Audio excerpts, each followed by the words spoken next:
I'm going to put you in groups of 3. Your job is to share what's the main idea of this story that we just read.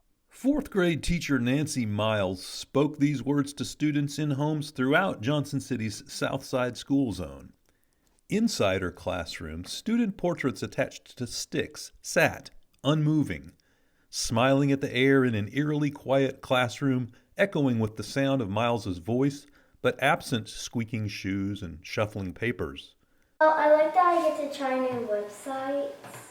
I don't like that we have to join on the Meet every day and sometimes our teachers can't get on. Welcome to school, COVID-19 style. For remote-only students and teachers, hands-on togetherness is out, but words like Zoom and Canvas loom large. Miles said things are going relatively well. Well, academically, I have never seen children work harder. They ask questions when they don't understand. They're getting their work done. Miles isn't the only one giving a tough test a passing grade. John Reading says the system is serving his Town Acres Elementary 4th grader and Indian Trail 6th grader well, while building the remote learning airplane on the fly. In large, we've been very happy with what we've seen. We understand it's a learning process for everybody. That includes 4th grader Bryn and her teacher, Ruth Loving.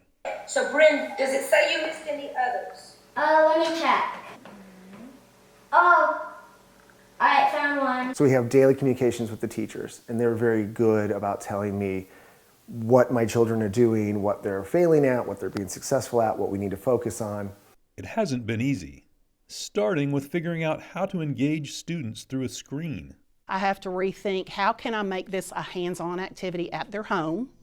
How can I get them involved with discussions with one another? And the big thing is, how can I build relationships with them when I can't physically be in the same room with them? Miles began the year building rapport and let the academics follow. Instead of on content, the first few days I just focused on finding out about them, letting them find out about me. Hey, what's all this virtual learning about? And I let them talk a lot with one another. Speaking of talking, Johnson City's Director of Secondary and Instructional Technology said the tech's the thing.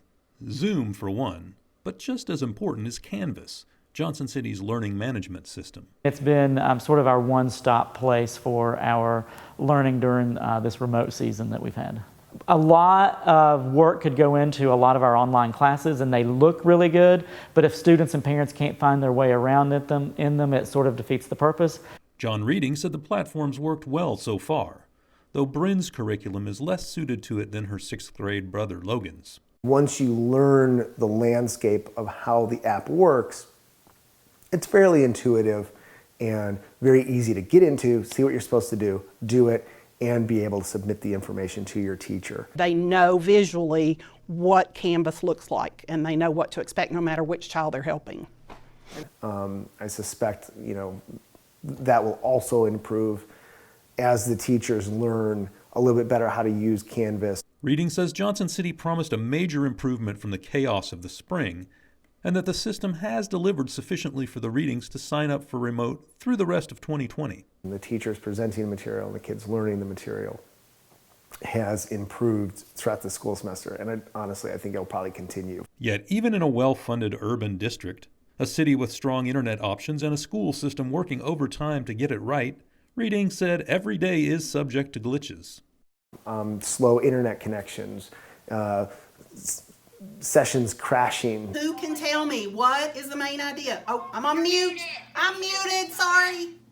All of that stuff has nothing to do with the teachers or the learning process. It's the technology process, which I would say is one of the biggest frustrations that we've seen. TIMBS will take that criticism during what he said is a season with no prior template. For a lot of things, we're actually creating models of how we think it should look, and we're having to tweak them once we get going. So that's been difficult for teachers because we're used to having a good model to go by, and teachers are great at adapting a really great model. Homegrown models are emerging. Science Hill High School math teachers Josh Berry and Eric Wondergem crafted a solution that serves both their remote and in-class students. Here's the technology that we have. With these tools, how can we create the best product? People at home and also people in the room, what would be the degree of this polynomial? Whether it's Zoom or whether it's through Canvas Studio, and how all of these can kind of integrate together into creating something that will work. Feedback from my students, they love the live aspect of it because they can ask their questions in the moment. The consensus seems to be that a working model is developing, one that could be used post-COVID. I do think that we've opened the door for some type of virtual learning to continue. There will now be a demand by parents and by students and by a lot of teachers to be able to have different delivery modes for education.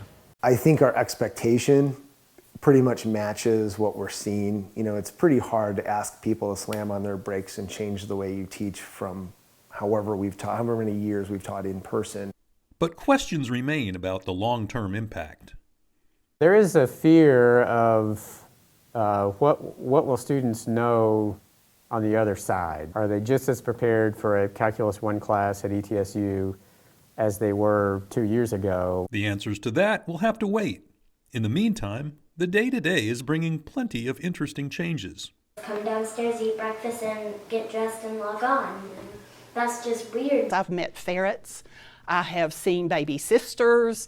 I have seen what they're having for breakfast. I've seen a dad in the background with a samurai sword. And I'm used to having people talking and raising their hand. Now it's just like they're just on mute. I got a message from a parent wanting to know, did they have to wear pants to the Zoom class? Do you feel like you're still learning quite a bit though this year anyway? Yeah. It's a little hard because when you're on your computer, you're like, oh my goodness, I want to watch YouTube so bad. But then you realize, oh wait, I'm in school. 2,300 Johnson City students were full remote for the first 9 weeks. That's 29% of total enrollment. The system's spent more than $1.5 million on technology since March. In Johnson City, Jeff Keeling, News Channel 11.